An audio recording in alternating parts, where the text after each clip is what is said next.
You can finally get some chips. Quick, go now. It's GPUs, CPUs, potatoes, whatever you can get. Go, get them now. So we are 2 years deep into this silicon shortage, but we are finally starting to get some good news for people like me who have been wanting to build a new PC for years.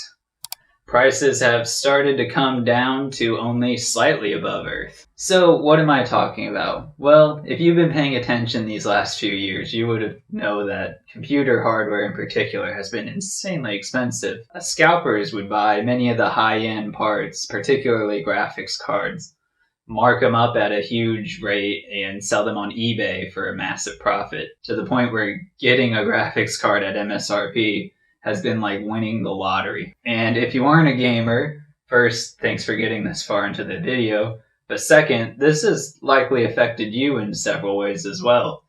These chips are used in just about everything, from, of course, computers to phones to cars to your Wi-Fi connected smart toaster. It's gotten to the point where Bloomberg has made an article stating that some firms are salvaging these chips from washing machines just because the delay on getting your hands on new supply is so long. And this shortage has been going on for a few years, basically since COVID started. And to be honest, there isn't much good news on the horizon right now. There are some companies making new fabrication plants, or fabs as they're called, particularly Intel. But given the precision necessary to manufacture these chips, these fabs are not expected to be done for at least several years. So this shortage is expected to last through 2022, probably 2023, and some projections going even further.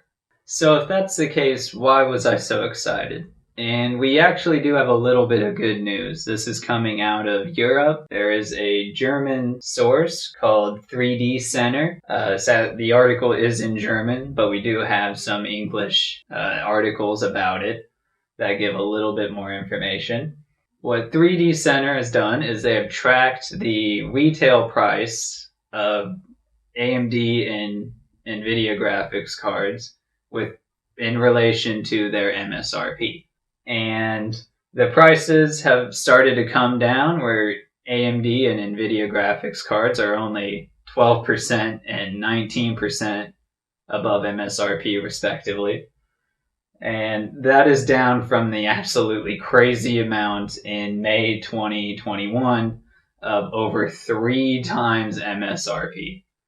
And if you do go to some popular sites for buying hardware, like Newegg or Amazon or Micro Center, of course, you can actually start to find these parts in stock. For example, there's this Ryzen 5 5600X that's actually on sale and in stock. $80 below MSRP on Amazon. And you can go on to their Newegg, or you can go into Micro Center. Micro Center mostly has their GPU stock in store to help prevent scalping. But you can scroll through, and while these cards are insanely expensive from when I started building a computer, they're in stock and you can actually buy something now. So we actually do have some good news on the computer front.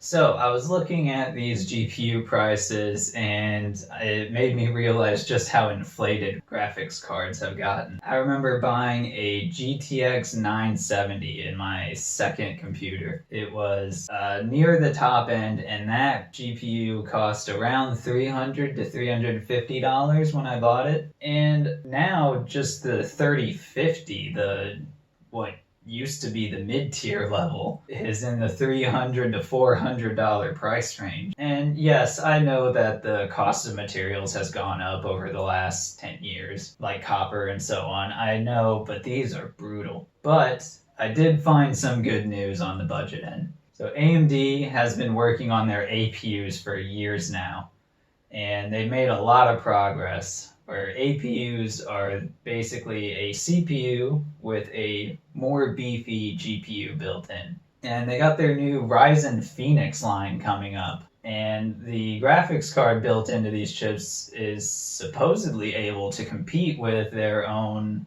low-end budget GPUs, which could completely replace the need for a separate graphics card, which could be game-changing in budget builds.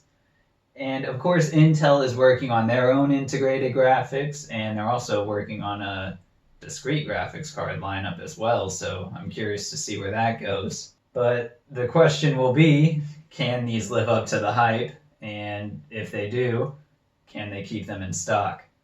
But this could be a very interesting development on the budget end for gaming PCs, and I am curious to see where it goes. So there's a little bit of an update on the shortage. We got some good news coming out, which I wanted to highlight. Let me know what you think of these sort of shorter news breakdown videos. I thought this was a very interesting new style for me to try. Coming up, I have part 3 of my I Switch to iPhone series. I have quite a few comments on this switch, so I think it's going to be very interesting. But until then, I'll see you next time, and thank you for watching.